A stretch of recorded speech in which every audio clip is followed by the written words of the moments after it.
పంచకర్ల రమేష్ బాబు గారు. ధన్యవాదాలు అధ్యక్ష.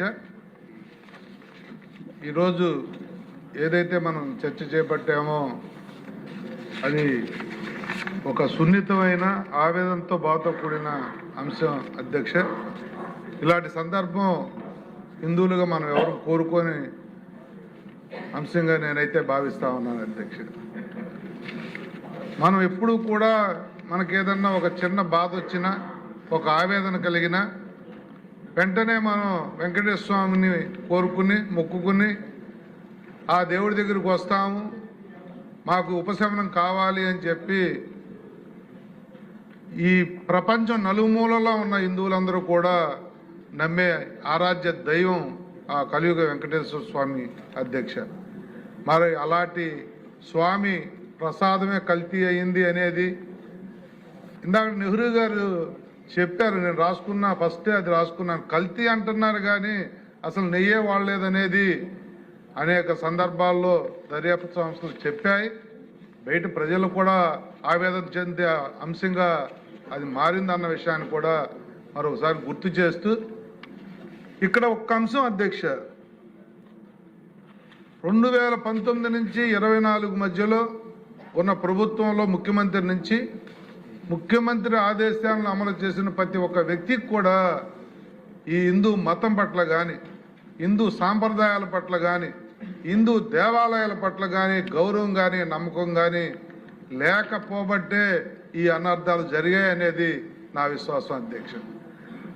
ఎందుకంటే 1-2 కాదు అధ్యక్ష, రాష్ట్ర వ్యాప్తంగా రాష్ట్ర నలుమూలలా కూడా హిందూ దేవాలయాల మీద జరిగిన దాడులు కానీ, దగ్గర 300 టెంపుల్స్ కూల్చివేత కానీ, రామతీర్థంలో రాముడు తల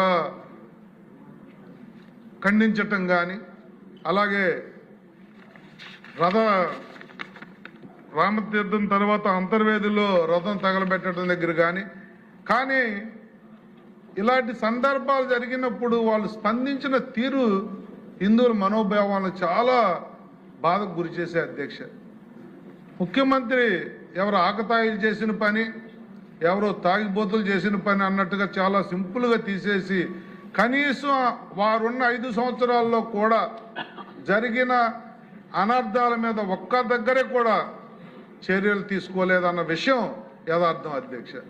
మరి అదే కాదు, తిరుపతి వెంకన్న మీద అనేక సందర్భాల్లో హిందూ మనోభావాలు దెబ్బతీసే కార్యక్రమాలు అనేకం జరిగాయి అధ్యక్ష. పింక్ డైమండ్ పేరుతో వాళ్ళు చేసిన విష ప్రచారం కానీ, తిరుమలలో అన్యమత ప్రచారం కానీ, పరకామని చోరీ దొంగని దాతన చేసి, ఇది చాలా విచిత్రం అధ్యక్ష. డాలర్స్ కొట్టేసిన వ్యక్తిని దొరికిపోయిన తర్వాత, సాక్ష్యాలతో సహా దొరికిన తర్వాత వాళ్ళు అతన్ని ఆస్తులు కొని దేవుడికి ఇప్పించి దొంగను దాతన చేసి అతను ఏదో పునీతుడు అన్నట్టుగా వాళ్ళు మార్చిన విధానం కానీ, ఎస్విబిసి నిర్వీర్యం చేయటం కానీ, గోవిందరాజస్వామి బంగారం మాయం కానీ, తలనేలాల కుంభకోణం కానీ, గోవుల మన్నాలపై మార్పింగ్ ఫోటోలు దుష్ప్రచారం కానీ, ఒక నాస్తికుడైన బొమ్మాన కరుణాకర్ రెడ్డిని టీటీడీ చైర్మన్ చేయటం కానీ, ఇవన్నీ కూడా హిందూ వ్యతిరేక భావాలు తప్ప మరొకటి కాదు అనేది కూడా నిజం అధ్యక్ష. మరి ఇవన్నిటి మీద కూడా ఇందాక మంత్రి గారు వారి స్టేట్మెంట్లో టెండర్ ప్రక్రియలో అవకతవకలు జరిగాయి,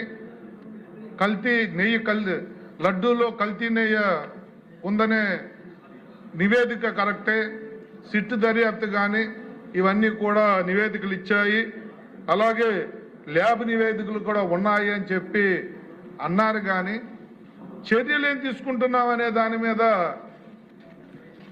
ఇక్కడ ఒక సున్నితమైన అంశం మిళితమై ఉంది అధ్యక్ష. గత 10 రోజుల నుంచి ఈ సభల్లో బయట కానీ జరుగుతున్న చర్చల్లో బయట ప్రజలు ఏమనుకుంటా ఉన్నారంటే, ఇన్ని జరిగాయని చెప్తున్నారు కానీ చర్యలు ఎప్పుడు తీసుకుంటారు? అన్నీ జరిగాయి, అన్ని సాక్ష్యాలతో సహా ఉన్నాయి, అంటున్నప్పుడు కూడా ఈ ప్రభుత్వం చర్యలు తీసుకోవడంలో ఇంకా లేట్ ఎందుకు చేస్తుంది అని చెప్పి హిందువులందరూ మాట్లాడుకుంటున్నారు, వెంకటేశ్వర స్వామి భక్తులందరూ మాట్లాడుకుంటున్నారు. అధ్యక్ష, దయచేసి మీ ద్వారా మంత్రి గారిని కానీ ప్రభుత్వాన్ని కానీ నేను డిమాండ్ చేస్తా ఉన్నాను, చర్యలు తొందరగా తీసుకోవాలి. జరిగింది యథార్థం, అన్ని రిపోర్ట్లు ఉన్నాయి. ఎవరో ఇద్దరు అధికారుల్ని బలి చేసి ఇద్దరు అధికారుల మీదకి నెపం నెట్టేసి ఎవరైతే తప్పు చేశారో, ఎవరైతే కోట్లాది రూపాయలు దేవుడి మీదకి నెపం నెట్టేసి ఎవరైతే తప్పు చేశారో, ఎవరైతే కోట్లాది రూపాయలు దేవుడి లడ్డూను కూడా కల్తీ చేసి డబ్బు సంపాదించాలనుకున్న వ్యక్తులు ఉన్నారో వాళ్ళను వెలికి తీసి వాళ్ళని శిక్షించాల్సిన అవసరం ఈ ప్రభుత్వానికి ఉంది అని చెప్పి తెలియజేస్తూ, మరి చర్యలకు డిమాండ్ చేస్తూ, ఇది 2019 నుంచి 24 మధ్యలో జరిగిన దాడులన్నిటి మీద కూడా ఎంక్వైరీ చేసి చర్యలు తీసుకోవాలని చెప్పి ప్రభుత్వాన్ని కోరుతూ, నాకు మీరు ఇచ్చిన అవకాశానికి ధన్యవాదాలు తెలియజేస్తూ సెలవు తీసుకుంటున్నాను. అధ్యక్షుడు.